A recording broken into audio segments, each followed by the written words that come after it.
morning. We're going to do a couple videos, hopefully make them kind of short, chunk them together, piece them together to cover algebraic fractions. I tried to make one big giant video and it was like so long, and I know that you guys would get kind of overwhelmed, and you'd, I don't know, starting off at the beginning, you might not need that. You might just need something a little smaller. It can be hard to find. So I'm going to break this up into a couple parts. So let's get to it, shall we? So the first part we're going to do with algebraic fractions is we're going to talk about what they are, what reducing is, how to find LCM and GCF, and how those things are useful, right? So, shall we? Let's get to it. Here we go. Algebraic fractions. Well, they're just fractions with variables. So, like, this is just a fraction, right? We have a numerator, a denominator. These others are algebraic fractions. Still fractions. Numerator, denominator, and so on, right? So that's what algebraic fractions are. They're just fractions with variables. So we don't know what x is, but we know that x squared and x have a common factor of x.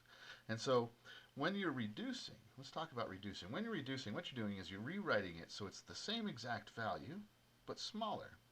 So like if you had, a $5 bill and a $10 bill and 5 ones, right? Wow, 5 ones. Let's see, 1, 2, 3, 4, 5.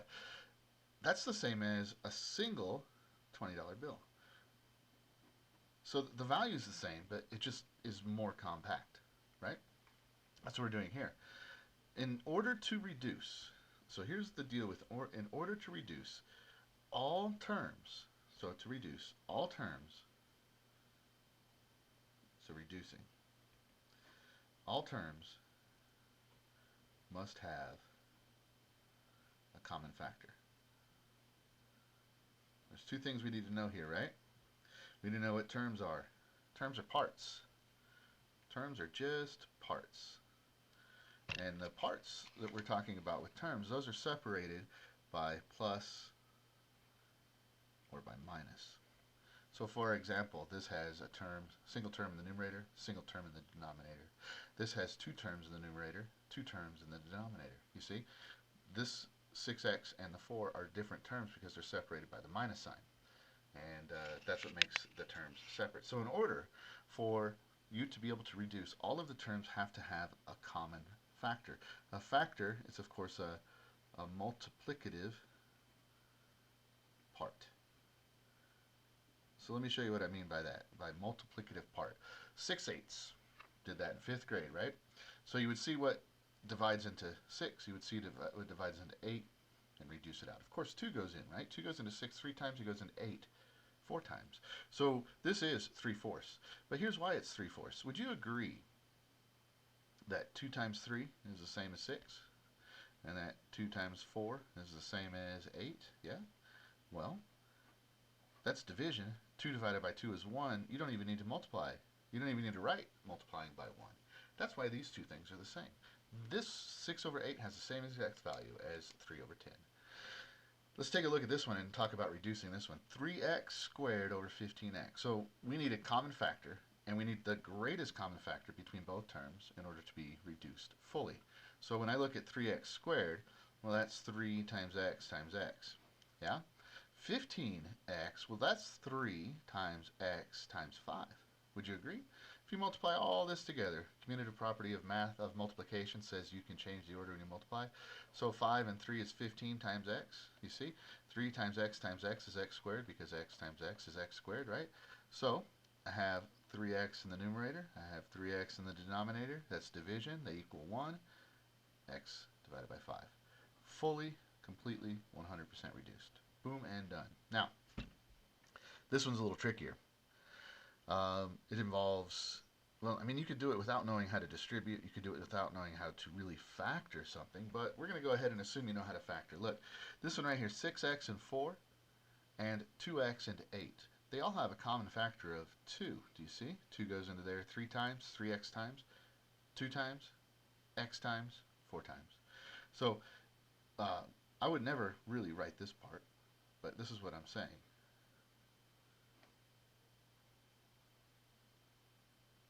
Do you see? There's a factor of 2 in all of them. Now, normally we wouldn't write this, but this is what I see. And so what we would really do is we would say this right here. 2 times 3x minus 2 is the same as 6x minus 4. If you distribute 2 times 3x, you get 6x. 2 times negative 2, negative 4. Boom. Whereas here, 2 divided by x plus 4. If you multiply 2 times x plus 4, you get 2x plus 8. And the 2's divided by 2 is equal to 1. You don't even need to write times 1, so your answer is just right here. So 3x minus 2 over x plus 4. You see? Boom, done. Now, where people get a little confused is when you reduce and you're only left with 1. So like, for example, I've got two examples right here. I've got x minus 2 quantity squared and divided by x minus 2, and then kind of the reciprocal of that over here. So this is one, we can consider this as one term, we consider this as the exact same thing, x minus 2, and there's two of them up here. You see the square? Well, that's the same as this, right? And if I wrote this right here, is it the same? Are these two things right here the same? I think they are, right? 1 times x minus 2 is just x minus 2. Well, where this is confusing is that this is a binomial times another binomial. This is just actually the entire thing can be considered one single term. It's a number times another number. Now it's a binomial, so it has two parts. This is another binomial that has two parts. And we're dividing by 1 times a binomial. That binomial has two parts, but it's a single number. We've grouped it together. The number divided by itself is just 1, so you're left with x minus 2 over 1. You don't need to write over 1, right? Now, this one right here, same exact thing. Would you guys agree that x minus 2 times 1 is the same as just plain old x minus 2? I hope you would agree. And this is x minus 2 times x minus 2. Those reduce, and you're just left with 1 over x minus 2. Do you see how here we have x minus 2 over 1? You don't need to write over 1, but you could if you wanted. And this is 1 divided by x minus 2. You see? Now there's another way you could do this right here also. You know, if you have a same base and you're dividing, you subtract those exponents. 3 minus 2 is 1. Well, here, this is an exponent of 1. That's why we end up with that. And here, this is an exponent of 1. 1 minus 2 is negative 1, or it's just like that in the denominator. So anyway, I hope that was helpful. I hope it made some sense for you guys. If you would like to try a couple to practice reducing, here, I'll give you a couple. And if you're in my class right now, this is all during the coronavirus school cancellation, you can respond via Google Classroom. You can send me an email, or if you like, you can just leave a comment below with what you think these two things right here would reduce to. It's a good idea to try these though, because, well, it's a good thing to try these because you need to practice what you've been learning. That way you can make sense of it. That way you can make it more permanent. Now, in the vexed video, I said in the vexed video. In the next video, what we're going to do is we're going to be talking about simplification.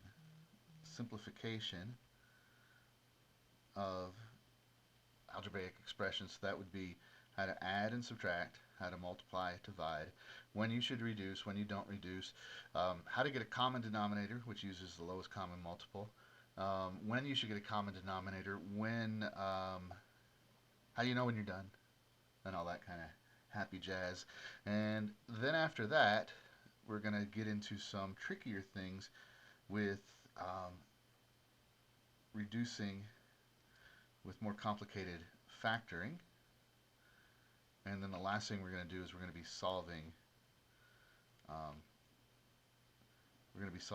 rational equations. Okay, so rational equations, by the way, are equations with algebraic fractions. So like 3x squared over 15x equals 3 over, I don't know, 7x squared, something like that, right?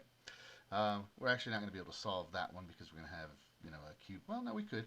Anyway, we're going to learn how to solve those kinds of things in the very last video. So video 1, all right there with reducing. Video 2, we're going to do simplification. And then we're going to be talking about reducing again when it's a little more tricky. Then we're going to talk about solving. Anyway, hope it's been helpful. I want you to see my beautiful face again. We're switching around. I hope it's been helpful. Leave me a question if you have one. Hope you guys are all doing well. Be safe, and talk to you soon.